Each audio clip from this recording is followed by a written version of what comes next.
Good afternoon, I'm Malcolm Jordan and this is your Midday News Fix for Friday the 8th of November. Claims from Te Pāti Māori this morning that ACT leader David Seymour's Treaty Principles Bill won't result in equal rights. The bill, requiring new legal treaty principles to be used when interpreting legislation, has been introduced to the House. Seymour says it will start an important conversation.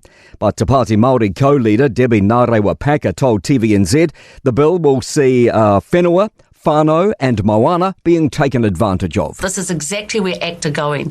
This isn't about giving equality to anyone but those who are wanting to exploit the resources and the rights of us in Aotearoa. New Zealand's largest bank, ANZ, is reporting a small rise in net profit. Profit is up 1% to almost $2.3 billion. Expenses are up 6%, driven by inflationary pressures on staff and vendor costs. Chief Executive Officer Antonia Watson says it's a solid result despite a tough year for the economy. She says while stubborn inflation, a restrictive official cash rate and a lack of economic growth are still feeding through, they're starting to see a brighter picture emerge. Russian President Vladimir Putin is congratulating Donald Trump on his election victory. His comments come as NATO expresses concern about North Korean troops reportedly joining Russia's war on Ukraine. Putin says the assassination attempt on Trump proves he's a brave man. His words are translated by Reuters. I have said already that we will be working together with any head of state who would be trusted by the American people. Indeed, this is going to be like this in practice. President Joe Biden has also spoken this morning, promising a peaceful and orderly transfer of power. Shock and confusion from an Otago University professor as a deep fake video of him surfaces online.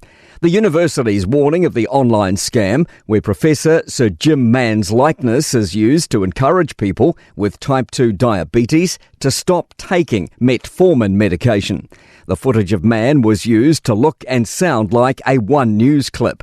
Mann says people need to look out for similar scams. Even if you hear somebody that you think might be telling the truth or telling you something useful or that it's somebody trustworthy, be careful because they might be being scammed.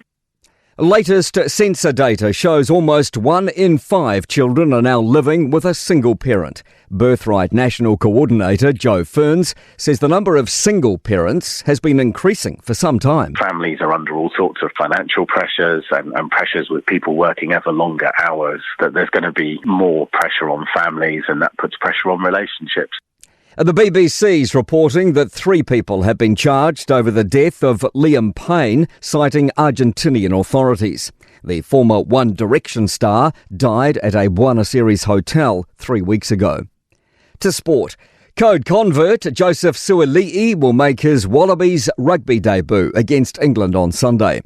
Meanwhile, halfback Antoine Dupont returns from Sevens Olympic glory to captain France when they begin their autumn test campaign against Japan in Paris on Sunday. Defending WTA tennis finals champion Iga Swiatek has been eliminated from the season-ending championship in Saudi Arabia. And the White Ferns opening one-day cricket international of the summer against Australia at the Basin Reserve will be free to attend on December 19. I'm Malcolm Jordan. That's your latest news fix. We'll be back with the next update at 5 p.m. from the Newstalk ZB newsroom.